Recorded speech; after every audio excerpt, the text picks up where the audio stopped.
नमस्कार दोस्तों, स्वागत है आपका शिक्षा क्लासेस में।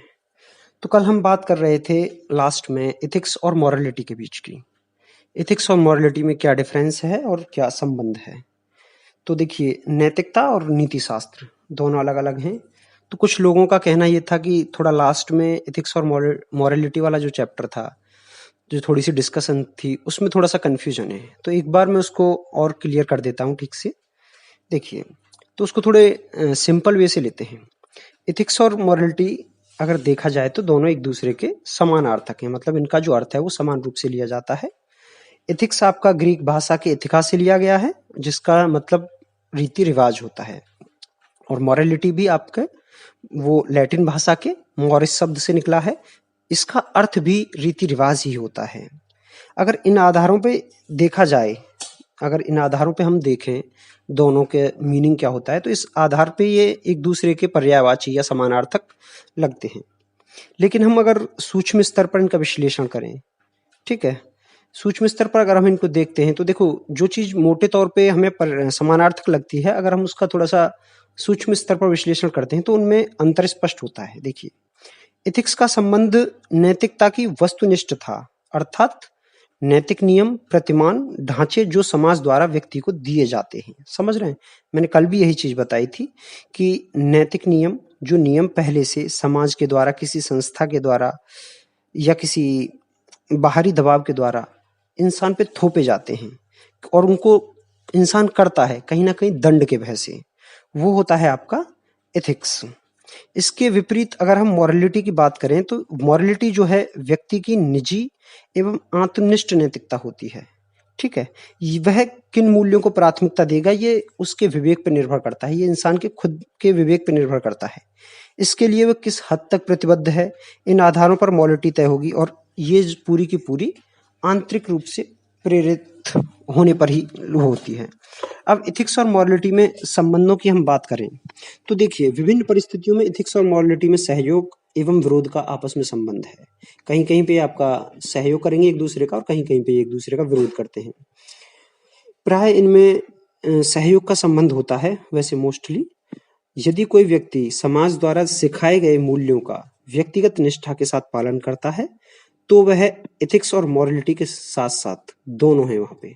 ठीक है, अगर कोई व्यक्ति है, उसको जो किसी कंपनी के या समाज के या किसी सोसाइटी के, संस्था के किसी नियम्स को पूरी निष्ठा, अगर अंदर से ही फीलिंग आती है कि मुझे उनको फॉलो करना है, तो यहाँ पे एथिक्स और मॉरलिटी दोनों आ जाते हैं। जैसे मान के चलो, अगर किसी बच्चे, कोई बच्चा है जिसको बचपन से ही सिखाया गया है कि आपको माँ बाप के पैर छूने हैं, कोई भी बाहर से अतिथि आएगा तो उसके भी आपको पैर छूने हैं। तो इसके लिए देखिए, अगर बच्चा है उसको मन से फीलिंग आ रही है, उसको आदत हो गई है, अगर वो मतलब अपने विवेक से उसको लगता है कि हाँ मैं दूसरों का सम्मान करूंगा तो मुझे अच्छी फीलिंग मिलेगी, सुख मिलता है उसको ऐसा करने में, तो यहाँ पे एथिक्स भी है जो कि संस्था है, जैसे पारिवारिक संस्था है, परिवार ने उसको सिखाया, उसको फॉलो कर रहा है। और यहाँ पे मॉरलिटी है क्योंकि ये आदर्श उसके अंदर से, आंतरिक प्रेरणा से निकल रहे हैं। तो एथिक्स और मॉरलिटी दोनों हैं इसमें। लेकिन कभी-कभी एथिक्स एवं मॉरलिटी के बीच में अंतर्विरोध देखने को मिलता है, एक दूसरे के अपोजिट हो जाती हैं। विशेषतः जब नैतिक नियम और व्यक्तिगत अंतरात्मा के बीच में जब टकराहट होता है। ठीक है, व्यक्तिगत नियम कुछ और कहते हैं और अंतरात्मा की आवाज, सॉरी, अंतरात्मा की आवाज कुछ और कहती है और समाज के नियम, संस्था के नियम कुछ और कहते हैं। जैसे मैंने कल भी आपको एक यही एग्जाम्पल दिया था, उसको अगेन मैं रिपीट कर रहा हूँ। जैसे कोई लाइलाज रोग के दर्द से पीड़ित कोई व्यक्ति है जो डॉक्टर से यूथेनेसिया की कहता है, निवेदन करता है कि मुझे यूथेनेसिया दे दिया जाए। लेकिन डॉक्टर के मेडिकल एथिक्स तो यहाँ पे कहते हैं कि उसको यूथेनेसिया नहीं दिया जा सकता। ठीक है, मेडिकल एथिक्स यही कहता है कि उसको यूथेनेसिया नहीं दिया जाएगा। किंतु संभव है कि अगर उसकी अंतरात्मा उसको अंदर से कह रही है कि नहीं, मुझे इसको यूथेनेसिया दे देना चाहिए क्योंकि ये पिछले कई सालों से बहुत ज्यादा दर्द से परेशान है, इसकी जो परिवार है वो बर्बाद हो रहा है, इसके चक्कर में जितना भी पैसा आता है सब इसी के बीमारी लग जाता है। तो कहीं ना कहीं अगर वो उसको यूथेनेसिया दे देता है तो ये मतलब मॉरलिटी तो है, उसकी अंतरात्मा की आवाज है, उसको सुना, उसके हिसाब से कर दिया। लेकिन अगर दे देता है तो कहीं ना कहीं वो मेडिकल एथिक्स का उल्लंघन भी करेगा। ठीक है, उसी तरीके से दूसरा एग्जाम्पल अगर हम लें कि कोई दुर्दांत अपराधी है, कोई खतरनाक अपराधी अगर को गिरफ्तार करने के लिए आप गए हुए हो, मान के चलो आप कोई पुलिस अधिकारी हैं और उसको आप गिरफ्तार करने गए हुए हो, तो आपको आदेश दिया गया है कि सिर्फ आपको उसे गिरफ्तार करना है, लेकिन आपके सामने सिचुएशन इस तरह की है कि वहाँ पे कोई नहीं है और आप आसानी से उसको मतलब शूट कर सकते हो, ठीक है? आसानी से उसको शूट कर सकते हो। तो देखिए इसमें दोनों चीज़ें हैं। आप अगर उसको शूट कर दोगे, क्यों? क्योंकि आपको लगता है कि अगर मैं इसको पकड़ के ले जाऊँगा फिर से ये कोर्ट में इसका ट्रायल होगा।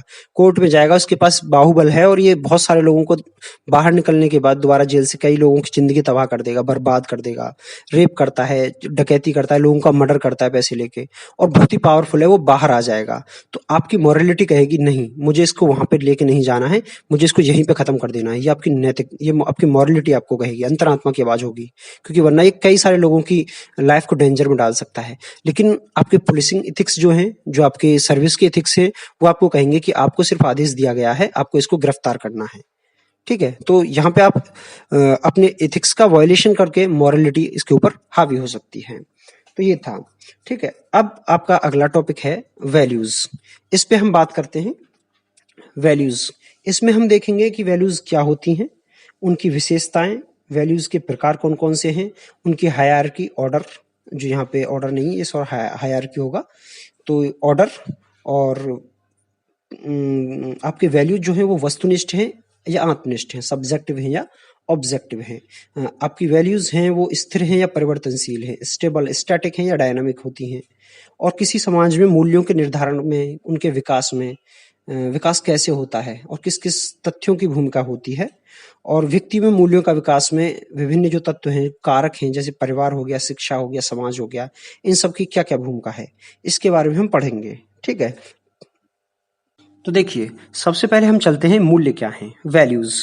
देखिए गणित और इकोनॉमिक्स में मूल्य मतलब वैल्यू, वैल्यू का मतलब वही है कि आखिर उसकी वैल्यू कितनी है, कितनी उसकी। अर्थशास्त्र में बात करेंगे तो पैसे से तोला जाएगा, ठीक है? और गणित में बात करेंगे तो अंकों से तोला जाएगा, ठीक है?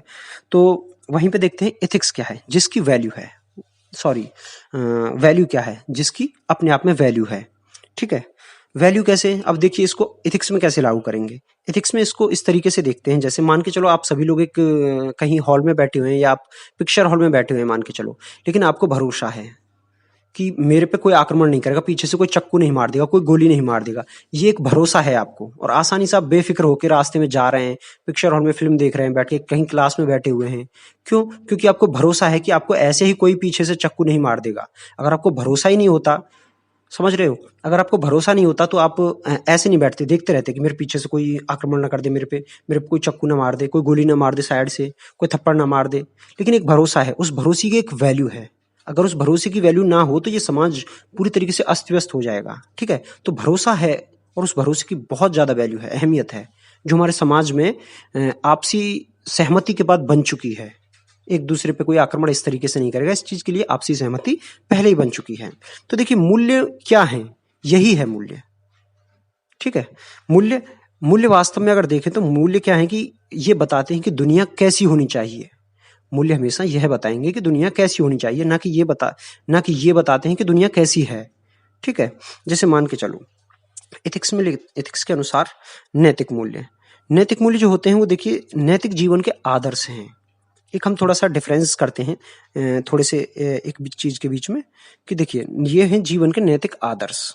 जैसे माता-पिता का सम्मान करना, ये एक वैल्यू है, सम्मान करना एक वैल्यू है, माता-पिता का सम्मान करना। और वहीं पे एक दूसरी चीज़ होती है प्रतिमान, प्रतिमान जिसको बोलते हैं नॉर्म्स, समझ रहे हो? जैसे मान के चलो कि आप किसी हिंदू परिवार से बिलॉन्ग करते हैं और आपके हिंदू परिवार में ये सिखाया गया है कि बड़ों का आदर करना है, कैसे आदर करना है? पैर छू के सम्मान करना है उनका। ठीक है? पैर छू के उनका सम्मान करना है। लेकिन लड़कियों को ये अधिकार नहीं है, खासकर पश्चिमी उत्तर प्रदेश में और हरियाणा, पंजाब इन क्षेत्रों में लें तो लड़कियों को ये अधिकार नहीं दिए गए। तो क्या इसका मतलब ये तो नहीं कि वो सम्मान नहीं करती? वो सम्मान तो वो भी करती हैं ना, लेकिन पैर नहीं छूती। तो देखो पैर छूना एक प्रतिमान है, ठीक है? पैर छूना एक प्रतिमान है, नॉर्म्स है और सम्मान एक वैल्यू है। समझ रहे हैं? जैसे किसी एक मुस्लिम परिवार की बात करें, मुस्लिम परिवार में देखो सबसे बढ़ के ईश्वर को माना गया, झुकना किसके सामने है? सिर्फ ईश्वर के सामने। वो पैर नहीं छूते, तो इसका मतलब ये थोड़ी है कि वो सम्मान नहीं करते। देखो हाँ, यही तरीका है। आपके सम्मान करने के तरीके अलग-अलग हो सकते हैं, नॉर्म्स अलग-अलग हो सकते हैं, लेकिन आदर्श आदर्श फिक्स है, सम्मान करना। ये सभी धर्म में होगा, ठीक है? मतलब कि कहने का मतलब ये है कि देखो सम्मान एक ही चीज है, लेकिन उसको अभिव्यक्त करने के जो तरीके हैं वो अलग अलग हो सकते हैं। ठीक है ना? सम्मान सब करते हैं लेकिन अलग अलग तरीकों से। जैसे आपको मैं बताऊं कि एक ट्राइबल कम्युनिटी है, एंथ्रोपोलॉजी के जो लोग होते हैं वो पढ़ते हैं, इस पे रिसर्च वगैरह चलती रहती है उनकी। तो एक ट्राइबल कम्युनिटी है जिसमें सम्मान जाहिर किया जाता है एक दूसरे के ऊपर थूक कर, और वो उच्च आदर्श माना जाता है, मतलब बहुत ही उच्च सम्मान है वो। ठीक है? तो सम्मान करने के तरीके अलग हैं, यही बात है।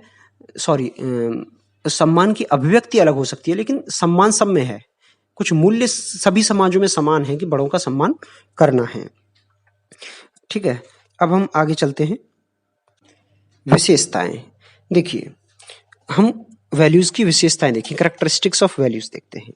तो देखिए, सबसे पहले ये नैतिक आदर्श हैं। जैसा कि मैंने बताया था, ये यथार्थवादी नहीं है, अर्थात मतलब ये नहीं बताते कि हमारा समाज कैसा है, ये बताते हैं कि हमारा समाज कैसा होना चाहिए। ये इसकी वैल्यूज की पहली विशेषता है। ये आदर्श हैं, इनको प्राप्त करने के लिए हर समाज लगा हुआ है। ठीक है? दूसरा, ये अमूर्त हैं, अबस्ट्रैक्ट हैं, मतलब कि दिखाई नहीं देते, इनको महसूस नहीं किया जा सकता, ज्ञानेंद्रियों से जिन चीजों को महसूस नहीं किया जा सकता। ठीक है? ये सब सम्मान होता है। हाँ, अब आप कहोगे कि पैर छूते हैं तो साफ पता लगता है। सम्मान दिखता नहीं है, उसकी अभिव्यक्ति दिखती है। समझ रहे हो? सम्मान नहीं दिखता आपको, आप सम्मान एक महसूस करने की चीज है। ठीक है? सम्मान एक महसूस करने की चीज है, लेकिन उसकी अभिव्यक्ति को आप देख सकते हो। अब देखो, एक मैं छोटी सी बात, आप बताना कि दो की संख्या, हवा और करंट क्या है? ठीक है? ठीक है ना? बताना अभी आप, क्या ये मूर्त हैं या अमूर्त हैं? ठीक है? अब बस ठीक। अब चलते हैं नेक्स्ट पे। इनकी संख्या बहुत सारी है, वैल्यूज बहुत सारी हैं। देखो, ईमानदारी हो सकती है आपकी, आत्मनिष्ठता हो सकती है, पंक्चुअलिटी हो सकती है, सत्यनिष्ठा हो सकती है। ठीक है? तो वैल्यूज की संख्या, बहुत सारी वैल्यूज हैं। अगला है, ये सीखे जाते हैं। ठीक है? ये इनको सीखा जाता है टीचिंग्स के माध्यम से। कोई बच्चा पैदा नहीं होता वैल्यूज लेके, वैल्यूज को समाज के हिसाब से सीखा जाता है। ठीक है ना? वहीं पे आपका ये दूसरी चीज है, जो इंसान पैदा होता है लेके, उसको बोलते हैं हम इंस्टिंक्ट। प्रवृत्तियां जो होती हैं आपकी, उनको प्रवृत्तियां कहती हैं। जैसे होता है डरना, रोना, भूख, आत्मा। लेकिन वैल्यूज जो होती हैं आपकी सीखी जाती हैं, जैसे ईमानदारी का भाव, करुणा का, नहीं सॉरी, करुणा तो एक तरीके से इंस्टिंक्ट होती है, इंसान के मन में खुद ही होती है। ईमानदारी हो गई आपकी। ठीक है? और बहादुर होना, ये सारी चीजें जिस परिस्थितियों में आप रहते हैं वहां के हिसाब से सीख जाते हैं। वहीं पे देखिए, अगली जो कैरेक्टरिस्टिक उसकी ये है कि मूल्य जब चेतना में, मूल्य जो होते हैं वो अगर मन की गहराई में बहुत अंदर तक समाहित हो जाएं, पूरे दिल में मतलब गहराई में बैठ जाएं, तो वही आगे चल के संस्कार बन जाते हैं। और संस्कार क्या है? संस्कार ये है कि जिसके लिए हमें सोचना नहीं पड़े, वो मतलब खुद अपने अंदर ही आ जाता है, जिसके बारे में विचार करने की जरूरत नहीं है, वो हमारा संस्कार। किसी वैल्यू को लगातार रिपीट करते रहो, अपने अंदर उसको समाहित कर लो, पूरी तरीके से आत्मसात कर लो।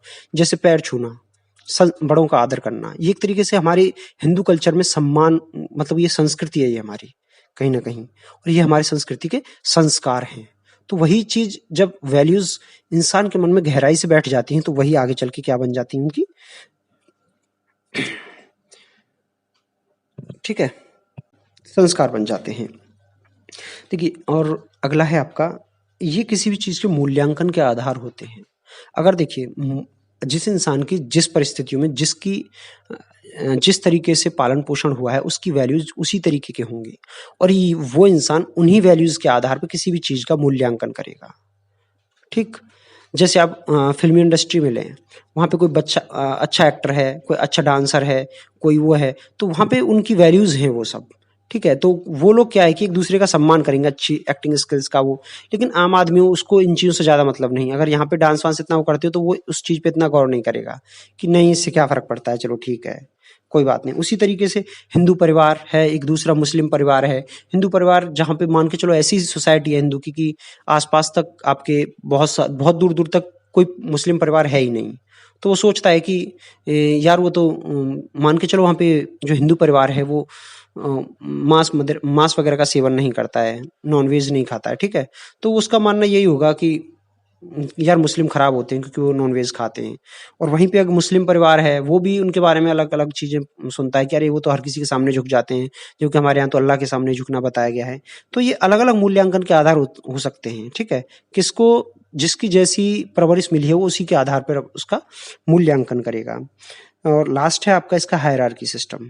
देखिए मूल्य होते हैं, एक हायरार्की में होते हैं, ठीक है। सबसे उच्च मूल्य कौन सा होगा, उसके नीचे कौन सा आएगा। मतलब मान के चलो जैसे कहीं पे दो मूल्यों के बीच में आपके कॉन्फ्लिक्ट हो गया है, जैसे मान के चलो आप टाइम के बहुत पंक्चुअल हो, ठीक है, लेकिन दूसरी जगह आपको कहीं पे भी आप ऐसी सिचुएशन में फंस गए कि आपकी पंक्चुअलिटी और ईमानदारी, आपको कहीं पे रुकना है और ईमानदारी दिखानी है वहाँ पे, ठीक है। ऐसा कुछ करना है कि आपको कुछ गवाही देनी है और ईमानदारी से गवाही देनी है सच में आपको, ठीक है। लेकिन आपको पंक्चुअल हो, किसी को आपने टाइम भी दे रखा है, तो आप यहाँ पे कौन से मूल्य को ऊपर रखोगे।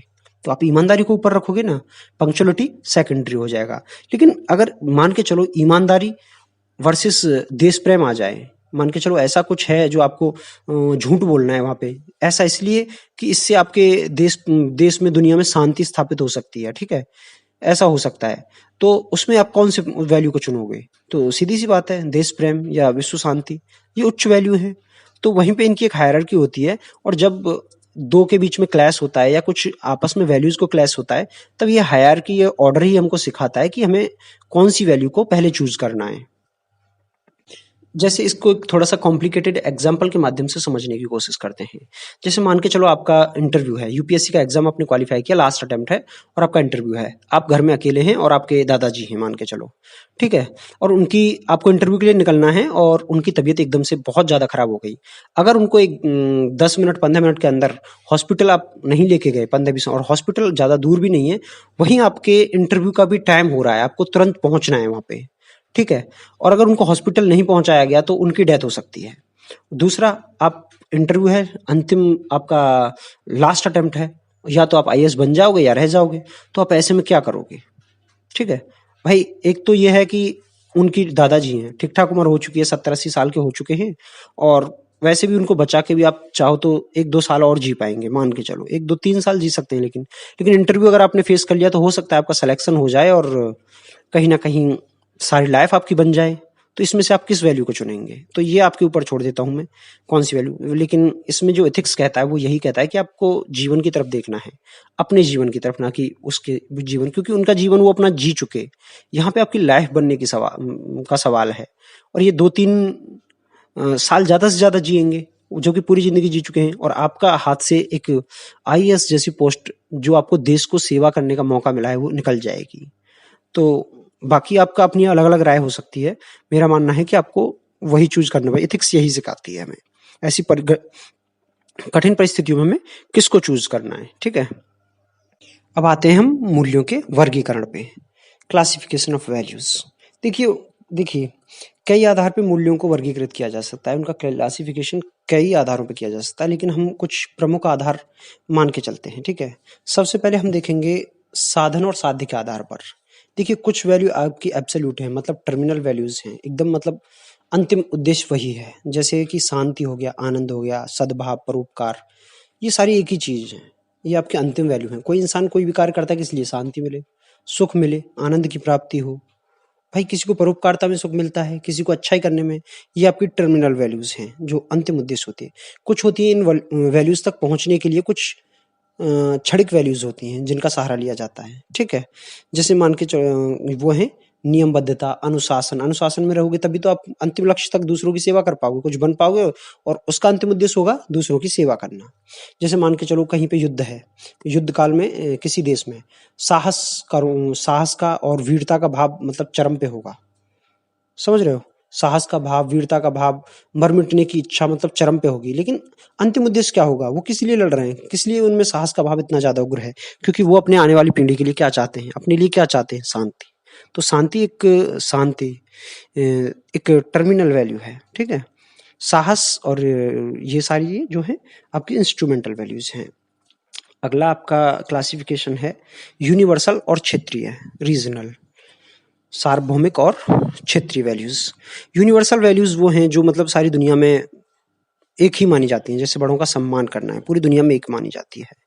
ठीक है, ईमानदार रहना है, ठीक है? ये सारी की सारी आपकी सार्वभौमिक वैल्यू पूरी दुनिया में इनको सराहा गया है।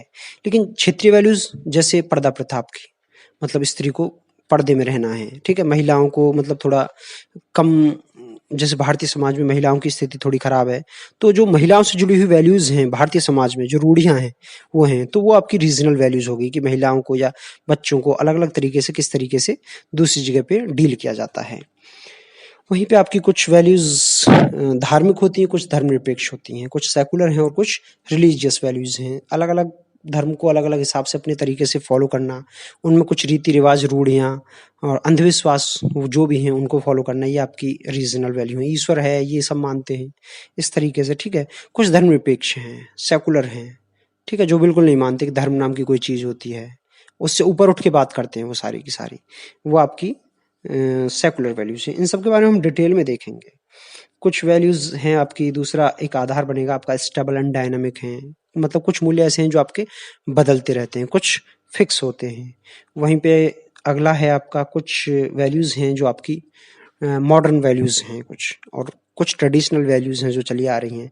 तो देखो मॉडर्न वैल्यूज़ की अगर हम बात करें तो कहने का मतलब ये है कि नई जनरेशन और पुरानी जनरेशन के बीच में इनको लेके अगर बात हो तो अच्छा खासा क्लैश देखने को मिल सकता है, ठीक है?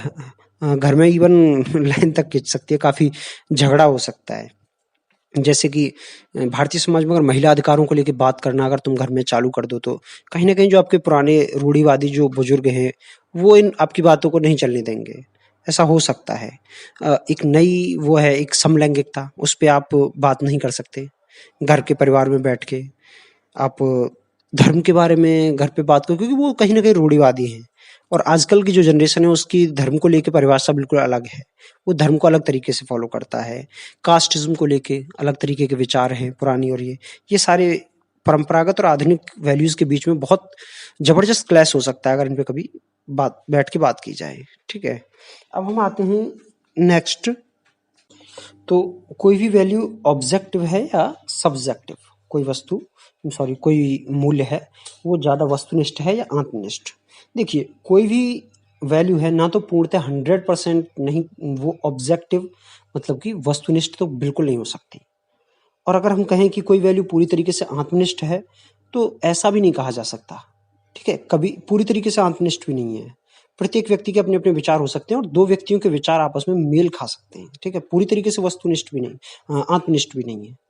कुछ लोगों के विचार आपस में मैच भी तो कर सकते हैं, लेकिन पूरी तरह वस्तुनिष्ठ, वस्तुनिष्ठ मतलब पूरी तरीके से एक ही विचार हो सबका। सबका विचार एक सा भी नहीं हो सकता। मान के चलो 100 लोगों का किसी चीज़ पे किसी एक पॉइंट को लेके 99 लोगों का एक जैसा मत हो सकता है, लेकिन एक इंसान तो अलग हो सकता है ना, तो उसकी 100% ऑब्जेक्टिविटी तो खत्म हो गई। तो इन दोनों का अनुपात रहता है, देखिए। कोई वस्तु या तो ज़्यादा कोई वैल्यू ज़्यादा वस्तुनिष्ठ हो सकती है या ज़्यादा आत्मनिष्ठ हो सकती है। जिन बातों पे आम सहमति आसानी से बन जाती है और जल्दी बन जाती है, वो हैं वस्तुनिष्ठ, ठीक है? जैसे आपका शांति, विनम्रता, सफलता, अनुशासन। लेकिन ऐसा तो नहीं कह सकते कि 100% लोगों की सहमति बन जाए। क्यों? क्योंकि मान के चलो सफलता, बहुत से लोग सफलता को मान के चलो 90% लोग ही ऐसा कह सकते हैं, हाँ, सफल व्यक्ति ही सब कुछ है। लेकिन 10% लोग ऐसे भी हो सकते हैं ना कि जिस चीज़ को नकार दें कि सफलता ही सब कुछ नहीं है। विनम्रता, शांति को देखो 100 में से 100 लोग कौन मानता है शांति को? नहीं मानते ना। 1% लोग तो ऐसे हैं जो पूरी दुनिया में अशांति चाहते हैं। तो ये पूरी तरीके से वस्तुनिष्ठ नहीं हो सकती। लेकिन ठीक है, आप समझ रहे हो ना, मतलब कि ज़्यादातर लोगों की आम सहमति इन पे बन चुकी है। वस्तुनिष्ठता मतलब एक तरफ से कह देंगे हाँ, बिल्कुल शांति का भाव एकदम सही है। लेकिन वस्तुनिष्ठ था। लेकिन दूसरी चीज़ है आत्मनिष्ठता। आत्मनिष्ठता के मामले में आपको कभी भी आम सहमति नहीं बनेगी। इसको लेके ये क्या है कि ये होते हैं नवीन विचार। इनको लेके आम सहमति बनना सभी लोगों की बहुत मुश्किल काम है। जैसे होमोसेक्सुअलिटी, लिव इन रिलेशनशिप, ये मॉडर्न विचार हैं। तो इस पे देखिए बहुत कम से इंडिया में तो बहुत मुश्किल से 2 या 1% लोग ही ऐसे मिलेंगे जो इस पे आम सहमति रखते हों कि हाँ, होमोसेक्सुअलिटी ठीक है और ये आपका लिव इन रिलेशनशिप भी ठीक है, ठीक है? अब हम इसको देखते हैं और थोड़ा सिंपल तरीके से। देखिए, वस्तुनिष्ठता और आत्मनिष्ठता को लेकर दार्शनिकों में मतभेद है। मूल्य वस्तुनिष्ठ हैं या आत्मनिष्ठ? वस्तुनिष्ठता का अर्थ है किसी समाज के किसी सदस्य कुछ मूल्यों को स्वीकार करते हैं। ठीक है, देखिए वस्तुनिष्ठता ऑब्जेक्टिविटी का अर्थ है कि किसी समाज के, कोई समाज है उसके सभी सदस्य कुछ मूल्यों को स्वीकार करते हैं और उनकी स्वीकृति पर मतभेद नहीं होता। इसके विपरीत मूल्यों के आत्मनिष्ठ होने का अर्थ होता है कि भिन्न भिन्न व्यक्ति मूल्यों के प्रति अलग अलग राय रखते हैं। ठीक, ऑब्जेक्टिविटी एंड सब्जेक्टिविटी। ऑब्जेक्टिविटी मतलब कि आम सहमति बन चुकी है ज्यादातर लोगों की एक समाज की, लेकिन सब्जेक्टिविटी में क्या है, किसी विचार को लेके आम लोगों की राय बिल्कुल पूरी तरीके से अलग है। ना तो 100% आत्मनिष्ठता है, न ही 100% वस्तुनिष्ठता है। यदि वस्तुनिष्ठता या आत्मनिष्ठता का अर्थ 100% या निरपेक्ष रूप में ले हम, तो ये स्वाभाविक है कि मूल्य इनमें से किसी वर्ग में नहीं आते। ठीक है, पूर्णतः वस्तुनिष्ठ होने का अर्थ होगा कि समाज का एक भी व्यक्ति मूल्य संहिता के विरोध में नहीं है, और आत्मनिष्ठता का समाज में मूल्यों की स्वीकृति को बिल्कुल भी सहमति नहीं है। समझ रहे हो ना? आत्मनिष्ठ अगर हम कहें, आत्मनिष्ठ हम कहें तो कहने का मतलब ये है कि उन मूल्यों को लेकर बिल्कुल भी सहमति नहीं है। हर किसी के विचार अलग अलग हैं, ऐसा तो नहीं हो सकता ना, दो लोगों के विचार मिल सकते हैं, लेकिन वस्तुनिष्ठ सभी के विचार एक से भी तो नहीं हो सकते ना। तो 100% ना तो आत्मनिष्ठ है, ना 100% वस्तुनिष्ठ है। ठीक है, लेकिन सच तो यह है कि सभी मूल्यों में वस्तुनिष्ठता और आत्मनिष्ठता के दोनों तत्व समाहित होते हैं। ठीक है ना, अंतर सिर्फ इतना है कि जहां मूल्यों में वस्तुनिष्ठता हावी होती है, वहीं कुछ मूल्यों में आत्मनिष्ठता के तत्व ज्यादा होते हैं। और उदाहरण के तौर पर अगर हम बात करें तो अनुशासन, देश प्रेम, स्वावलंबन, इन मूल्यों में भारतीय समाज में प्राय सहमति है। और इसके विपरीत अगर हम लिंग समानता, जाति प्रथा और धार्मिक विचार, third gender, live in relationship आदि मुद्दों पर अगर हम विचार करें, तो कहीं ना कहीं दो पीढ़ियों के बीच में, दो धर्मों के बीच में, शहरी और ग्रामीण के बीच में एक लाइन खिंची हुई नजर आएगी आपको। ठीक है, तो कहना यही होगा कि वस्तुनिष्ठ और आत्मनिष्ठ जैसा कोई रिलेशन नहीं है। कोई वस्तु ना तो पूरी तरह आत्मनिष्ठ है वैल्यू, और ना ही कोई वैल्यू पूरी तरीके से वस्तुनिष्ठ। तो देखिए, एक होता है सकारात्मक मूल्य और एक नकारात्मक मूल्य। सकारात्मक मूल्य वो होते हैं जिनको आदर्श मानते हैं, जिनको समाज अपनाना चाहता है, और नकारात्मक मूल्य वो होते हैं जिनको कोई भी समाज अपने अंदर से दूर करना चाहता है। बुराइयां तो हैं, वो बुराइयां समाज में हैं, लेकिन उनको दूर करना चाहता है। लेकिन कभी कभी इन दोनों के बीच का भी क्लैश हो जाता है। कभी कभी पीढ़ियों के बीच का जो जनरेशन गैप है ना, वो बीच में आ जाता है। कोई वैल्यूज होता क्या है कि किसी पीढ़ी के लिए नकारात्मक हो सकती है, लेकिन आने वाली पीढ़ी के लिए वो सकारात्मक भी हो सकती है। अगर यहीं पे हम एक छोटा सा एग्जाम्पल लें, और होता क्या है कि वो जो पिछली पीढ़ी है, वो किसी भी नई वैल्यू का मूल्यांकन अपने पुरानी वैल्यूज के आधार पे करती है। ठीक है, जैसे एक एग्जांपल लेते हैं, जैसे मान के चलो आप आज नया जनरेशन है, तो नए जनरेशन में इंटरनेट का चलन है। इंटरनेट का चलन जब अभी स्टार्ट हुआ है, अभी हर इंडिया में तो हर घर में तो नहीं पहुंचा है, लेकिन अभी बच्चे कहते हैं, जैसे मान के चलो घर में पेरेंट्स को, कि पापा इंटरनेट लगाना है, तो पापा इस चीज का मूल्यांकन कि इंटरनेट लगने से क्या फायदे होंगे, क्या नुकसान होंगे, अपनी पुरानी वैल्यूज के आधार पे ही करेंगे। ठीक है, और उन्हीं के आधार पर उनका डिसीजन होगा। उनको लगेगा कहीं ना कहीं अरे इंटरनेट क्या है, बेकार की चीज है, लोग फेसबुक चलाएंगे, वो चलाएंगे। लेकिन आजकल ये मतलब आज की वैल्यू है, जो कि पढ़ी लिखी सोसाइटी में इंटरनेट ना होना, कहीं ना कहीं अरे यार घर में इंटरनेट नहीं है, इनकी हद है। अच्छे पढ़ी लिखी सोसाइटी में ये कहा जाएगा। लेकिन जो थोड़े ऑर्थोडॉक्स हैं, जो पुराना इतने ज्यादा मतलब मॉडर्न नहीं हो पाए हैं, वो अपने पुरानी वैल्यूज के आधार पर ही उसका मूल्यांकन करेंगे।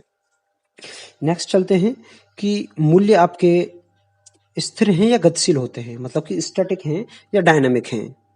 तो देखिए, मूल्य, कुछ मूल्य आपके स्टैटिक भी होते हैं, स्थिर भी रहते हैं, जबकि कुछ मूल्य आपके देश, स्थान, स्पेस, ये तीनों एक ही हैं, काल, समय तथा परिस्थिति के हिसाब से बदलते हैं। तो मूल्य देखिए, कुछ मूल्य हैं जो निश्चित हैं, जैसे शांति पूरी दुनिया में स्टैटिक है, ये कभी बदलने वाला नहीं है। सबका मानना यह है कि हाँ शांति होनी चाहिए। समय, पहले के लोग भी चाहते थे शांति होनी चाहिए, आज के लोग भी चाहते हैं पूरी दुनिया में शांति होनी चाहिए। परिस्थितियां कैसी भी हों, लोग चाहेंगे शांति होनी चाहिए। देश कोई भी हो, स्थान कोई भी हो, हर जगह लोग चाहेंगे कि शांति होनी चाहिए। लेकिन कुछ वैल्यूज ऐसी भी हैं जो बदलती हैं।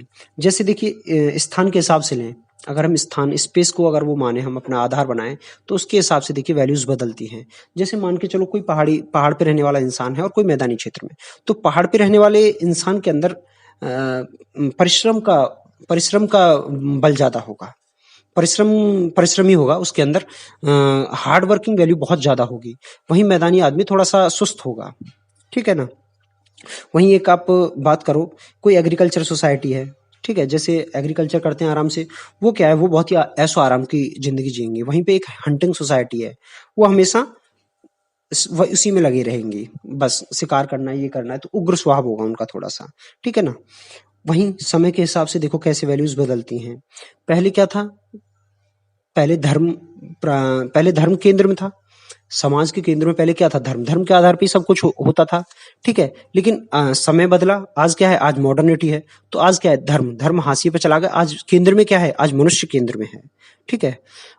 वहीं दूसरी बात कहने का मतलब, इसी को दूसरी तरीके से कैसे कह सकते हैं, पहले धर्म केंद्र में था, आज धर्मनिरपेक्षता केंद्र में है, आज व्यक्तिवाद को ज़्यादा बढ़ावा दिया जाता है बजाय धर्म के।